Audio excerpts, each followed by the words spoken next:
Imagine this. One of the richest and happiest countries in the world, blessed with oil wealth, free healthcare, and stunning living standards. Sounds like the perfect place to launch a business, right? Now here's the twist. Instead of flocking to Norway, many of its entrepreneurs are leaving. At first glance, it looks like a failure, but in reality, Norway may have built the world's most balanced economy. So why aren't the risk takers fleeing, and how is the country still thriving without them? In this video, I'll uncover the surprising truth behind Norway's perfect economy. When you think of the perfect country to live in, Norway almost always makes the list. It's consistently ranked among the happiest nations on earth. Its people enjoy free healthcare, world-class education, and some of the highest wages anywhere. On paper, Norway looks like the ultimate success story. But here's the paradox. Despite all of this, a growing number of Norwegian entrepreneurs are leaving. Not tourists, not workers seeking adventure abroad, the very people who are supposed to build new companies and fuel innovation. Why would they walk away from such a dream economy? Part of the answer lies in perception. To the outside world, Norway looks like paradise. But for those trying to build the next big business, the system can feel less like a launchpad and more like a cage. Stories keep surfacing of entrepreneurs cashing out, packing their bags, and moving to friendlier environments. And this raises a bigger question. If the people who take risks and create wealth are leaving, shouldn't Norway's economy be collapsing by now? That's the twist, because not only is Norway surviving, it's thriving. And to understand why, we need to look at the forces driving entrepreneurs away in the first place. At first glance, you'd think Norway would be a paradise for entrepreneurs, a wealthy, stable country with low corruption, safe streets, and plenty of resources. But once you peek behind the curtain, you see why many risk takers feel trapped. For starters, taxes in Norway are notoriously high.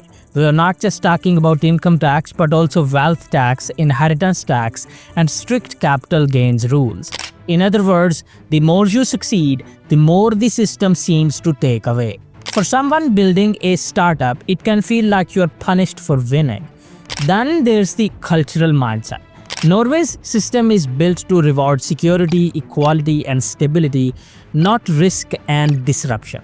Employees get strong protections, generous benefits, and a predictable lifestyle.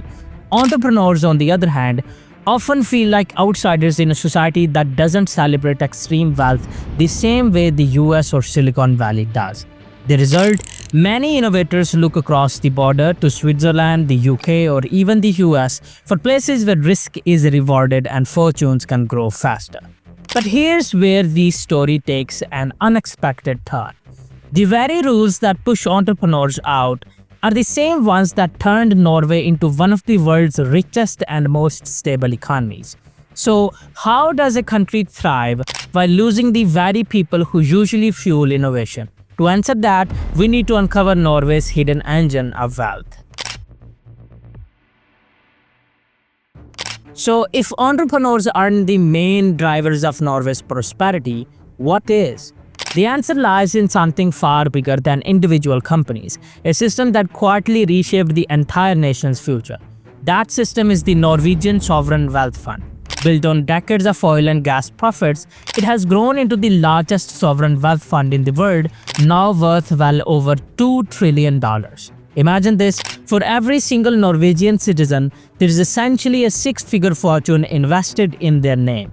But here's the genius. Instead of letting oil money make a few people rich, Norway poured it into this fund. The government invests globally across industries and continents, so the wealth isn't tied to the ups and downs of oil prices. That means even if energy markets crash, Norway still earns money from real estate, tech stocks, and bonds all over the world. This isn't just about money though, it's about philosophy. Norway deliberately chose collective wealth over individual billionaires, betting that a society built on shared stability could outperform a society built on superstar entrepreneurs. And the bet worked. While entrepreneurs may be leaving, ordinary Norwegians continue to get richer, safer, and more secure. But here's the shocking twist. Norway didn't just build a safety net, it built an entire anti-Silicon Valley model of success.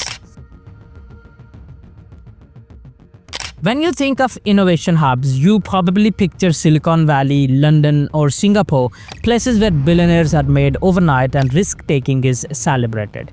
Norway, however, chose the exact opposite path. Instead of glorifying unicorn startups or tech moguls, Norway built an economy where billionaires don't matter.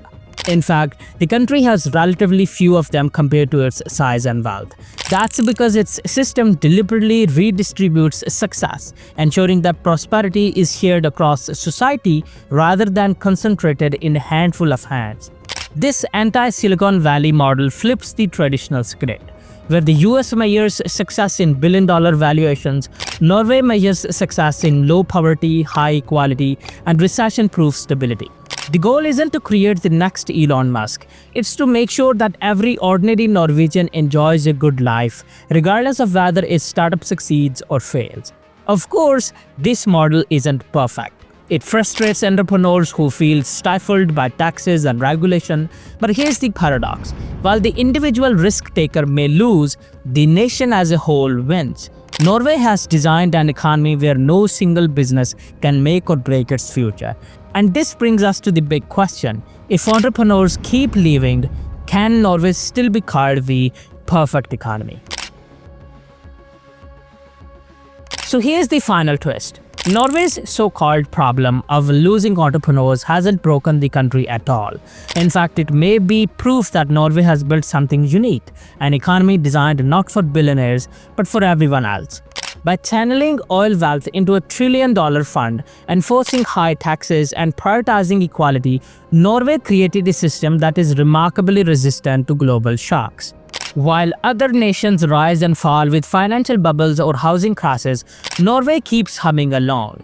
Its people enjoy world-class living standards, free healthcare, and a future that feels secure, even if their brightest entrepreneurs head abroad. This doesn't mean Norway is perfect in every way. Growth is slower, startups struggle, and innovation often happens elsewhere. But when you zoom out, the trade-off becomes clear. Instead of chasing unicorns, Norway built a society where nearly everyone can thrive. So, is Norway broken because entrepreneurs are leaving? Or has it quietly cracked the code to long-term prosperity? One thing's for sure, Norway's model challenges everything we think we know about success. And here's something even more surprising. Norwegians are actually working fewer hours than most countries, yet their economy is still booming. How is that possible? Check out my video on how Norway gets richer while working less. You won't believe the answer. Thanks for watching, mate, and thanks for subscribing.